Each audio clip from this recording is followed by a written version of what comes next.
झूठ की एक सबसे बड़ी खूबी और एक सबसे बड़ी कमी होती है। खूबी ये कि ये फैलता बहुत जल्दी है। अगर आपने अभी झूठ बोलना शुरू किया किसी मुद्दे पर तो वो बहुत ही कम समय के अंदर बहुत ज्यादा लोगों तक पहुंच जाएगा। लेकिन एक इसकी इतनी ही बड़ी कमी भी होती है। कमी ये कि झूठ की उम्र बहुत कम होती है और आज की एक खबर इस चीज को साबित कर रही है। दरअसल आप सभी लोग जानते हैं कि जैसे ही भारत और पाकिस्तान के बीच में सीज फायर हुआ तो पाकिस्तानी खुशियां मनाने लगे कि जी हमारी तो जीत हो गई, हमने तो भारत को पटक दिया। और पाकिस्तान का ये झूठ पाकिस्तान के साथ साथ विदेशों में भी फैलने लगा। दुनिया की किसी देश की मीडिया ने S-400 मरवा दिया हमारा।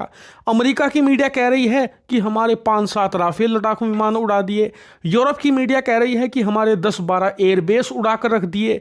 चीन की मीडिया कह रही है कि हमारी PL-50 मिसाइल ने भारतीय सेना को मजा चखा दिया। और ये तमाम फेक न्यूज बहुत तेजी से फैलनी शुरू हुई। एक बार को तो भारत के लोगों का मोरल डाउन कर दिया था इन लोगों ने, लेकिन जैसे जैसे समय बीता ये झूठ मरने लगा क्योंकि इसकी उम्र कम होती है। और इसका सबूत आप अपनी स्क्रीन पर देख सकते हैं। यह हाल है चीन की सबसे बड़ी हथियार बनाने वाली कंपनी जाओजाओ होंगड़ा इलेक्ट्रॉनिक्स वेपन लिमिटेड कंपनी का। यह चीन के लिए सारी मिसाइलें बनाती है। चीन की थल सेना, वायु सेना और नौसेना जितनी भी मिसाइलें इस्तेमाल करती हैं 70-80% ये कंपनी ही बनाती है। और हाल ही में इसी की एक मिसाइल खूब फेमस हुई, PL-15 मिसाइल, जिसे चीनी सेना भी अपनी सबसे ताकतवर मिसाइल कहती है। उनका मानना है कि किसी भी देश की वायु सेना के पास PL-15 का तोड़ नहीं है। लेकिन हाल ही में यह मिसाइल इतनी बुरी तरीके से फेल हुई भारत के खिलाफ कि आप सोच नहीं सकते।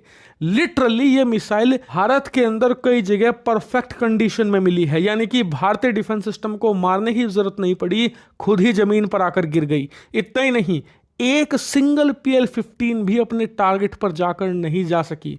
जी हां, सिंगल PL-15 मिसाइल भारत में किसी भी टारगेट को हिट नहीं कर सकी।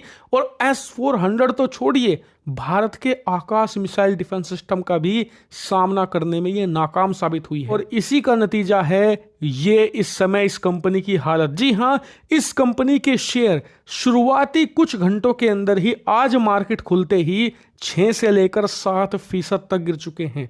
ये एक बहुत बड़ा ड्रॉप है और बताया जा रहा है कि लोअर सर्किट लग गया है, यानी कि इस कंपनी के शेयर की ट्रेडिंग बंद करनी पड़ गई, वरना ये और क्रैश होते। और ये इस कंपनी की रेपुटेशन के लिए एक बहुत करारा झटका है, क्योंकि जब किसी कंपनी के शेयर गिरते हैं ना, इसका मतलब उस कंपनी की परफॉर्मेंस और उस कंपनी के प्रोडक्ट की परफॉर्मेंस बहुत ज़्यादा घटिया